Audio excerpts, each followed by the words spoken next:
Okay, guys, so I've had some requests to go through acids and bases, and as I went through the PowerPoint, I realized there are some things missing. So hopefully you will watch this. I'm going to go pretty quickly, so it might be a good idea to look at the PowerPoint first and then get these filled out, or you can just pause it. But let's go ahead and get started. So the first part, what is an acid? I don't think that's much of an issue. Right here it says see Table K. This reference table is from another book, so don't worry about that one. Any common acids I want you to know, I'll let you know what those are with a review. And then, of course, here's hydronium. So hydronium is kind of the same as a hydrogen ion or a proton. Those are sort of similar. Here it's showing that it's hooked to a water molecule. Here it's showing that it's a single. Both of these are correct because most of the time, well, almost all the time, acids are dissolved in water. So here you have an acid dissociating. So you've got hydrochloric acid. It's a gas at this point. When you drop it into the water, it becomes aqueous. It gives away a hydrogen. So the water takes on that hydrogen, it becomes hydronium, and then the chloride ion is separate. So that's what a hydrogen ion does in solution. Now down here on the properties, this is also pretty easy. This first one is a single replacement reaction.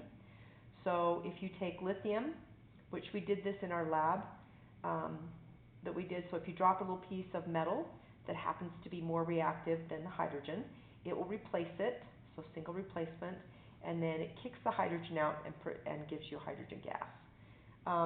The metal has to be above, that's a reaction situation, so it has to be more reactive. And we've actually done a simulation on this before. pHs that have less than 7 are acids. Acids are also electrolytes, which means they separate in water. So that's what that means. They can conduct electricity. They taste sour like lemons, but we don't taste things in chemistry. All right, on this second, we look at strong and weak acids. Strong acids, you kind of have to memorize these. There's not a really great trend. And this weak acid, this is actually the same acid both times. This is acetic acid, and this is written in a structural formula, and this is acetic acid according to inorganic chemists. So this C2H3O2 is acetate, and then we put a hydrogen on the front, it becomes acetic acid. Then we go on to bases. What is a base? This is the Arrhenius definition. There are several definitions of bases.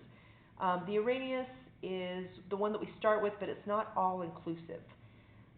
So bases are substances that contain hydrogen or hydroxide ions, and this is when they're dissolved. Again, table L, common bases, that's not in our book. That's in another book. And then here's an example.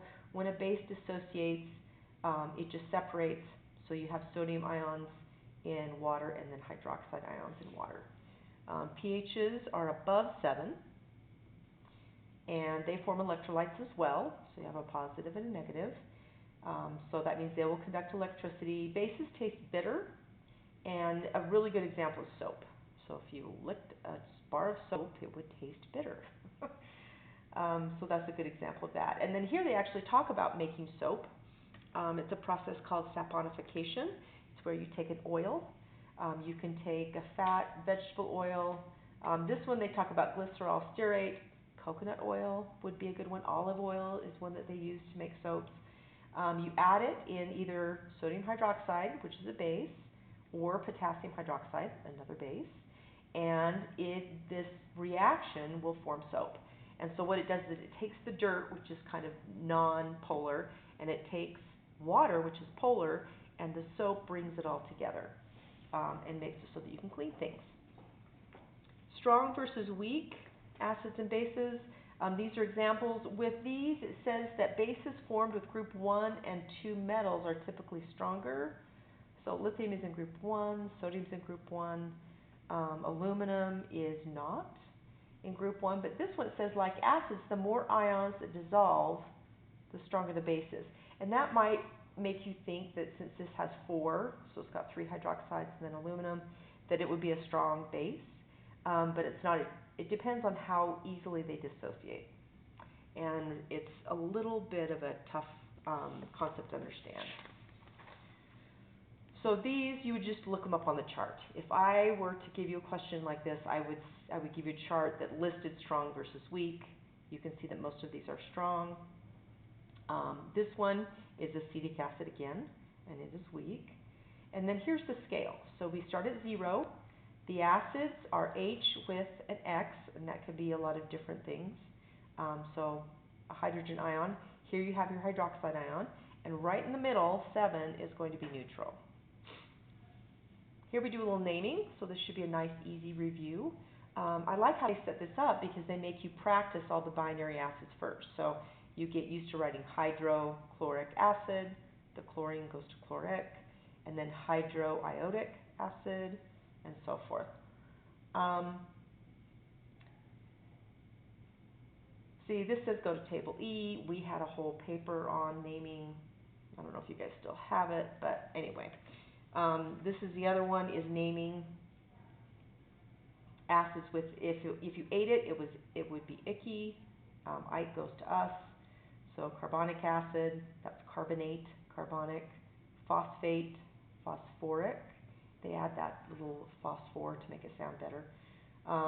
Sulfate to sulfuric, and sulfite to sulfurous. So that's why that one is a different one. All of our bases are ionic compounds, and so we name them just like ionic compounds.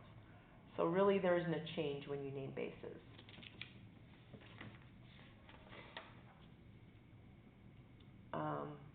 Just like we do any other ionic compound. So use the Roman numeral if the metal has more than one charge. The second half of the name is typically just hydroxide because we are dealing with bases. So you've got sodium hydroxide, calcium hydroxide, iron. We have iron 2 or iron 3. This happens to be iron 3 hydroxide, and then cobalt 2 hydroxide. These two are transition metals, and so that's why they have Roman numerals. They have more than one oxidation state. How do you know if a solution is acidic or basic? We use indicators. So indicators are substances that change color if you have an acid or basis added. This is in the PowerPoint. This is table M, and we're going to use it here in a minute. Acid-base indicators and narrowing down pH using multiple indicators gives us a great range of colors. So actually there's some fun things online that you can look at where they do a rainbow of colors with all of the different indicators. An acid, pH is less than 7, base is more than 7. That's just a little reminder. If the indicator changes to the listed color, the pH is above that range. If the indicator does not change, the pH is below. And so they take you through and do a couple of examples here. I thought these were pretty easy, kind of fun. So methyl orange, if you've got a pH of 5.5, your solution will be yellow. If you have bromethymol blue, it'll be yellow. Bromcresol green, it will be blue. And then thymol blue is yellow. So, and then they give you a little example here. You don't know the pH, and they tell you that it looks yellow in methyl orange, clear phenolphthalein, blue, and then yellow. So you can kind of narrow it down between these. It's got to be 6.5. So I didn't think this was too hard. Hopefully you guys didn't either. Acid-base neutralization. These are all double replacement reactions, but they're using acids and bases. So when the acid and the base are mixed, the hydrogen proton, or the hydrogen ion of the acid, and the hydroxide of the base combine to form water, which is H2O, or you could even think of it as HOH, because the H plus and the OH minus comes together. The other product that you get is a salt, and that will vary. So a salt is an ionic compound that can be formed by acid-base neutralization reactions. So if we take an acid like hydrochloric acid, and we combine it with sodium hydroxide, which is a base, we'll get water, and then the salt we get is sodium chloride, which is our table salt. Another one, and remember you can always tell the acids because they have an H in front. So this one is sulfuric acid, the base is KOH, and the way that you get that is you work backwards. So we've got K in SO4, so we know the SO4 goes here with the H, and then the K has to go with the hydroxide. One more here, we have nitric acid and calcium hydroxide, and then they make a salt, calcium nitrate, and then water. So here it's asking you to do examples. Hopefully you didn't find these too hard. They do need to be balanced when you're done. This first one is easy because it's just H plus NO3 minus, K plus OH minus. So when you trade partners, your H plus goes with your OH, and it's all balanced, and then K goes with NO3. So acid, base, water, of course, and salt. In the second one, you have one magnesium but two hydroxide. So you're going to have to balance this equation. Okay, so you still get water, you still get a salt, so Mg goes with Cl. Mg is a 2 plus, Cl is a 1 minus, so it's MgCl2. And then to balance, you need a 2 in front of the HCl and a 2 in front of the water. Okay, there wasn't a worksheet assigned here, but we did not do it, so you can skip through that. Our next concept is titration. And let me slide this down a little bit. So titration is where you try to figure out the unknown. There's an unknown amount. You use an indicator and an acid and a base, and you do a neutralization reaction. So for every 1 mole of hydrogen, you will neutralize 1 mole of hydroxide. The equation looks like this. This H means number of hydrogens per molecule. This one means number of hydroxides per molecule. At first I looked at this and I thought, why did they add that in there? And then it made sense when we went through the problems. So let's go through the problems and see what we get. So this is number of hydrogens. This is molarity of your acid. This is the volume of the acid. This is molarity of the base and volume of the base. So here it says, what is the concentration? That's molarity.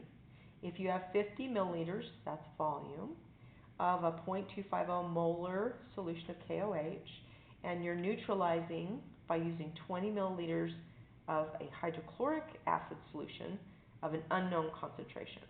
So this one we know, this one we don't. So we're solving for the molarity of the acid.